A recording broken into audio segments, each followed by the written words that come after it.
Hello and welcome to this new video.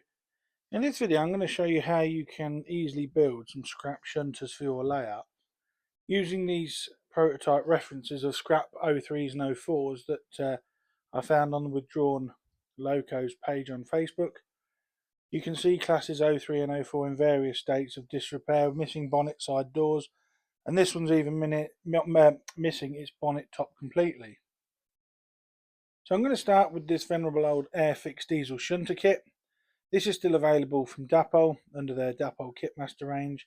But this dates from the late 60s, I believe, and that artwork on the front of the box there, really, I like that. That was obviously painted by somebody at the factory and then mass produced for these boxes. So I'm going to open this up. This is a very old kit, best part of 50 years old, I'd imagine. And I'm going to have to tip this out and make sure all the parts are here, although there are no instructions. Although there is this piece of paper here about Airfix magazine, and if £1 per month, that dates how old this kit is.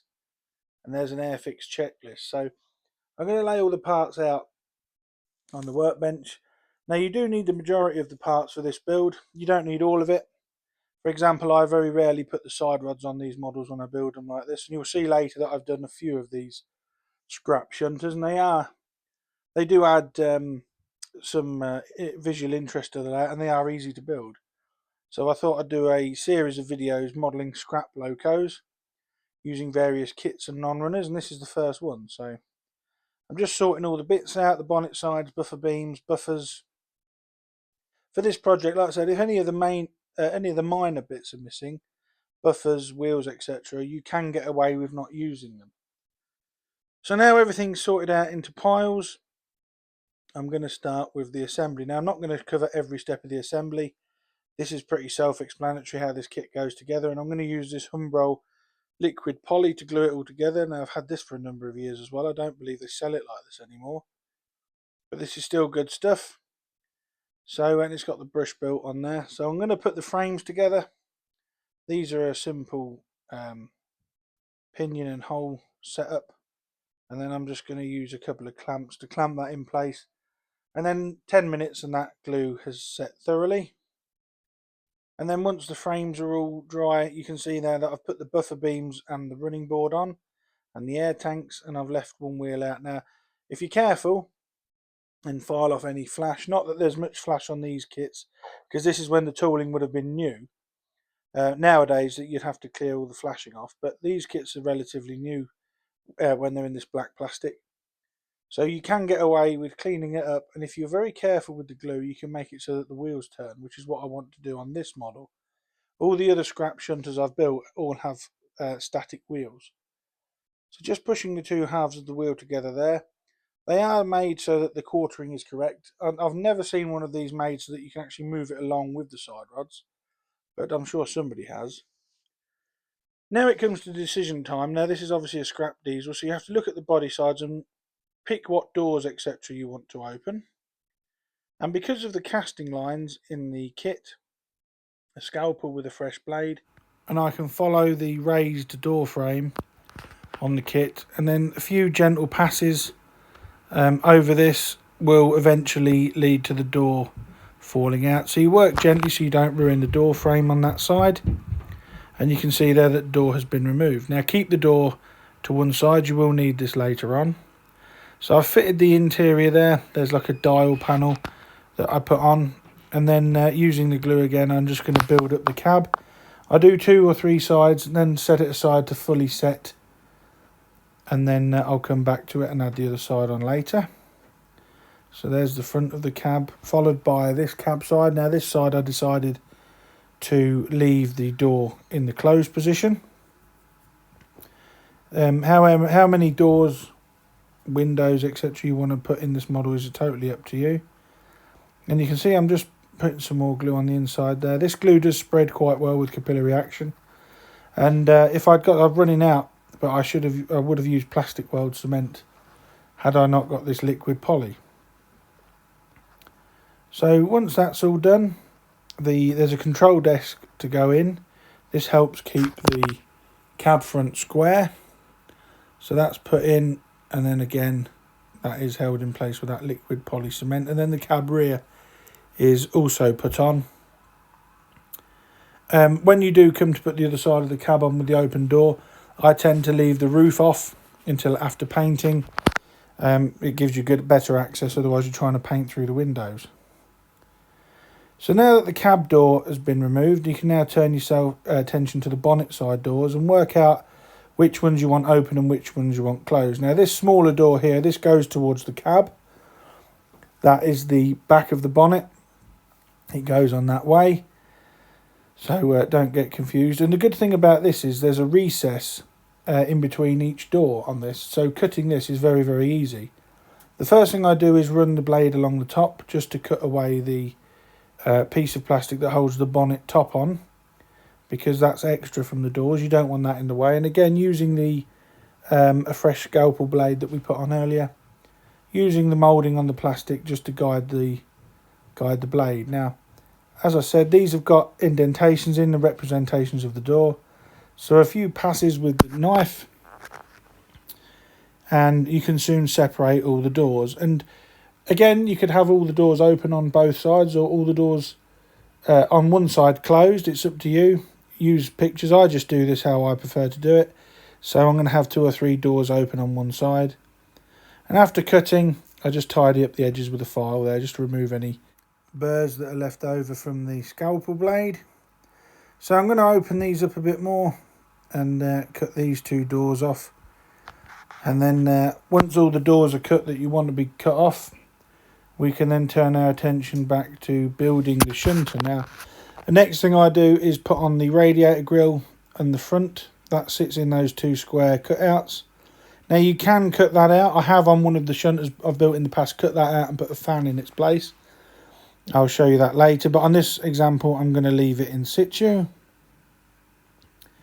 So that's there, that's in. And then once that's thoroughly dry, we can turn our attention to the doors. Now these 2 that I left together that go towards the cab, these are glued in place first as a guide, using the guides that are cast on the plastic. And then I will just stand them there.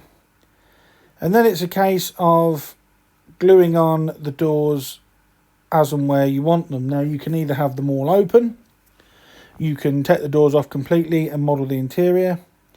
I tend to have mine all open like this. There are some that I've built in the past where they're laying flat inside the engine bay, but on this particular example I'm going to open it like that. And that's all I do is set it at an angle without putting the bonnet top on just yet. And then I'm going to stand that one there. That's actually gripped with that poly cement that I used to stick that one to.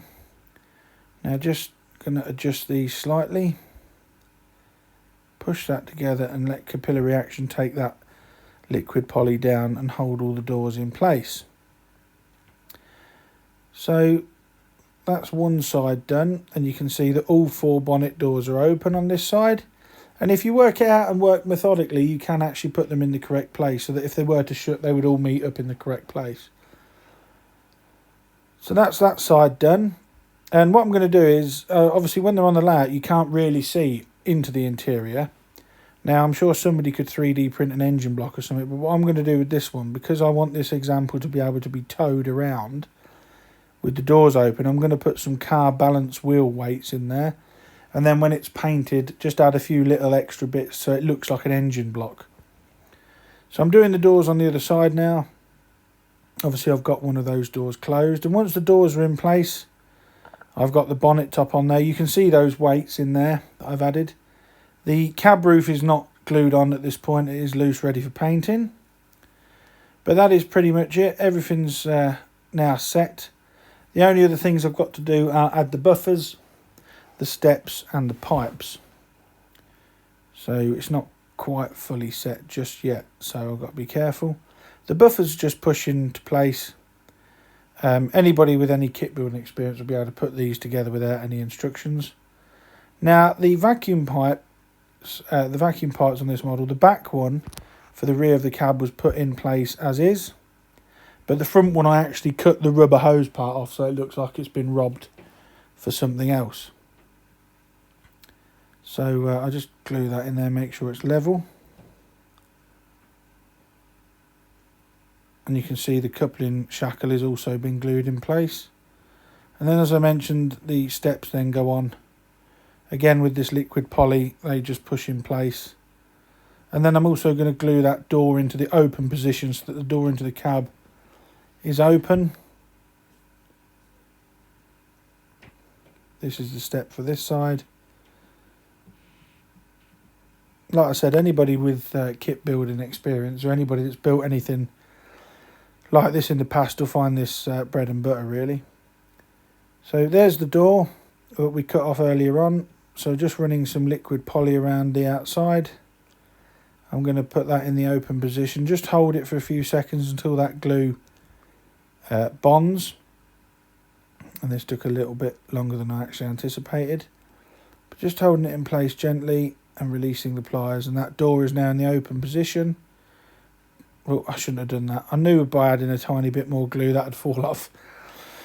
So now I've got to reposition it. But the thing is, with this liquid poly, it does dry pretty quick, so you've got to work relatively fast. So that's the door in the open position anyway. And as I said, this front vacuum pipe, I'm going to cut that, what would have been the rubber bit on a real life, the pipe, I'm going to cut off so it just looks like the metal bracket is there. So it looks like it's been stripped for other class members. And once that's cut off, this was glued in the front just as the one is on the rear. Now, like I said earlier, the Dapol kit of this you can buy now has got quite a lot of flashing on it because the tooling is very old. But these kits that are moulded in black plastic from the early Airfix days, the flashing is minimal, if not non-existent, because when these kits were made in this black plastic, the tooling was very, very new. So we're going to jump ahead now. Now, I didn't film myself painting it, but here it is fully painted up. Now, this was hand painted. It was first given a coat of Halford's grey primer and then hand painted with rail blue and then weathered using various rail match browns and frame dirts. And you can see the little bits of detail I put on the engine block in there. The ends were painted yellow and the wasp striping was done by hand. Now, some people might not agree, but I really like this and I like the effect it has. And it obviously 3 rolls, so I can drag it around the layout on the preserved line if I need to. So this is the latest one and probably the last one I'm going to build because I've got 7 of these now. And I'll go along. This one here I've done, there's a fire damaged. I actually did melt that with a match, you can see there. That's got some damage on it. This green one is the one that I put the fan in at the front, cut the mesh out. This was painted with rail match green and then weathered again, all hand weathered with fiberglass pencil and dry brushing techniques. This one I did a little bit different. I painted this one up and then put some pink primer on it and do not rob, so it looks like it's been sold to the preservationists. And I really like this one. This one's probably one of my favourites. It's got the side rods glued to the roof, so it looks like the preservationists have been working on this one, patching up with the pink primer. You see there that I meant about having some of the doors laying down on this green version.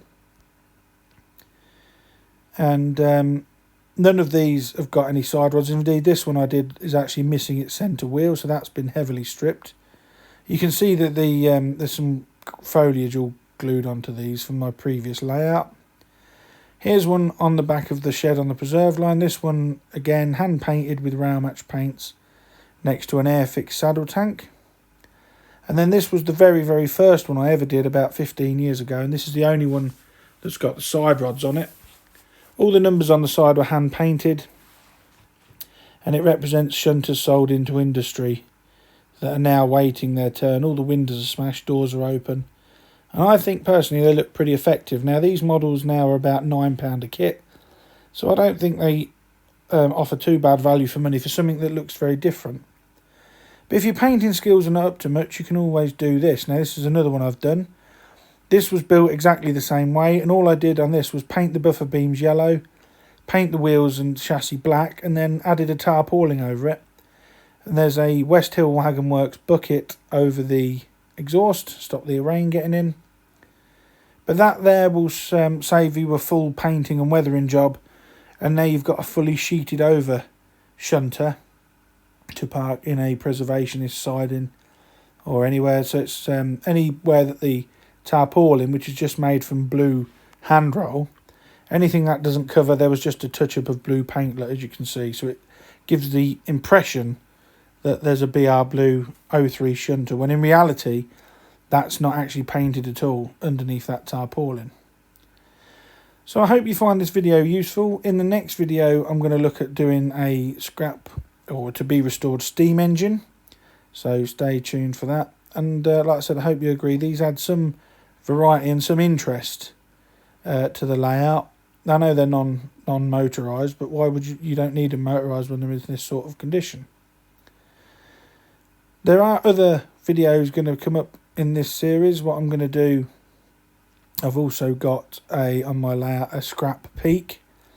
Now I'm going to demonstrate how I made that in a future video, because that does look effective, and that was inspired by an old Rail Express model article from about 10-11 years ago.